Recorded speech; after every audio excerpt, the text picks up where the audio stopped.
tayo pa'y manalangin, isinasamo namin o Panginoong Diyos na buong awang dinggin ang aming mga dalangin.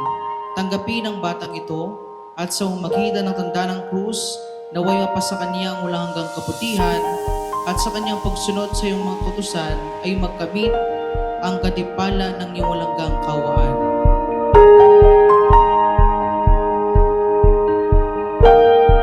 Ipagkaloob mo sa batang ito ang iyong Espiritu Santo, nang sa gayoy siya ipinanganak na muli at maging tagapagmana ng walang hanggang kaligtasan. Sa pamamagitan ni Jesucristo na ating Panginoon. Amen.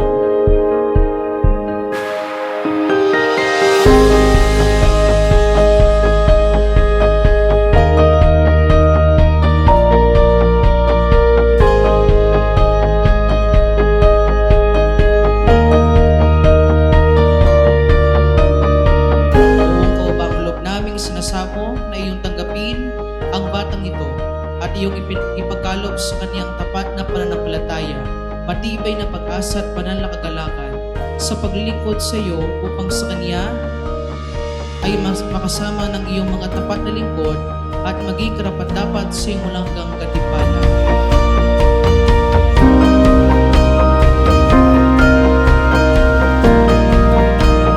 Bilang tagapagpatunay ng batang ito ay karapat-dapat maging Kristiyano. Mga ninong at ninang, kayo ba'y handang tumulong sa kanyang paglilingkod kay Kristo sa salita at gawa?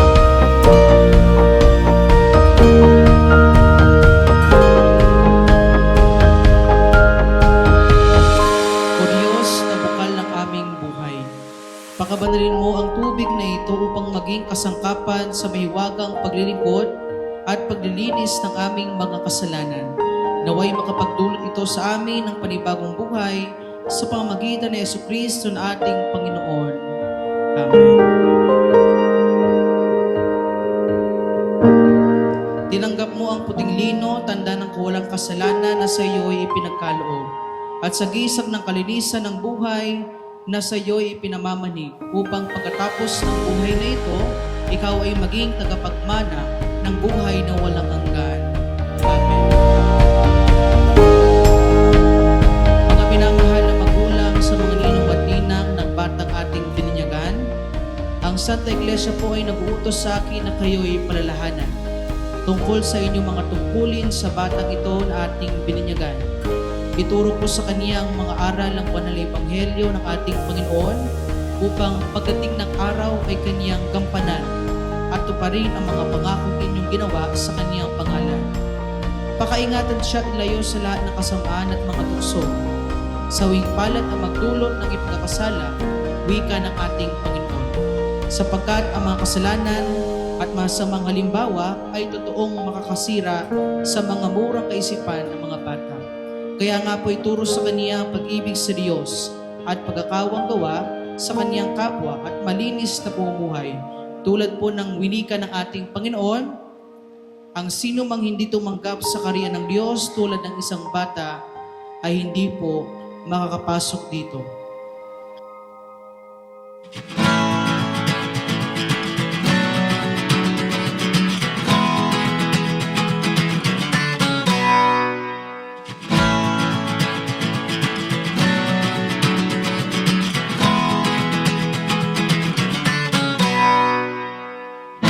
Nagpapasalamat po kami sa araw na ito na kami po ay nagkatipon-tipon upang celebrate ang birthday ni Yuki.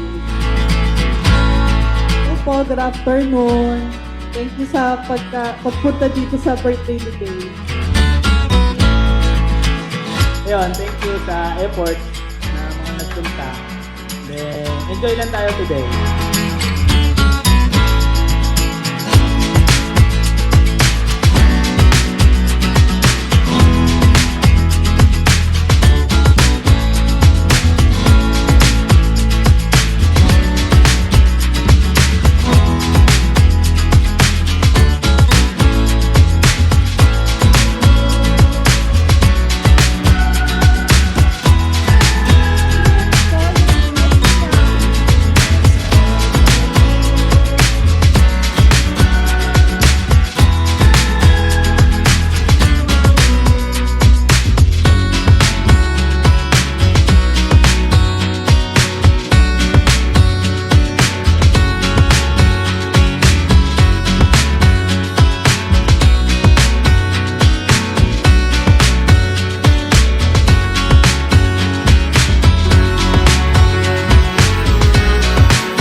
birthday wish ko kay Dane is good health, be a good boy. Thank you sa lahat, especially dun sa family ko and family ni Diana. Yun lang. Salamat sa time na binigay niyo para umattend sa birthday ng anak ko. Salamat.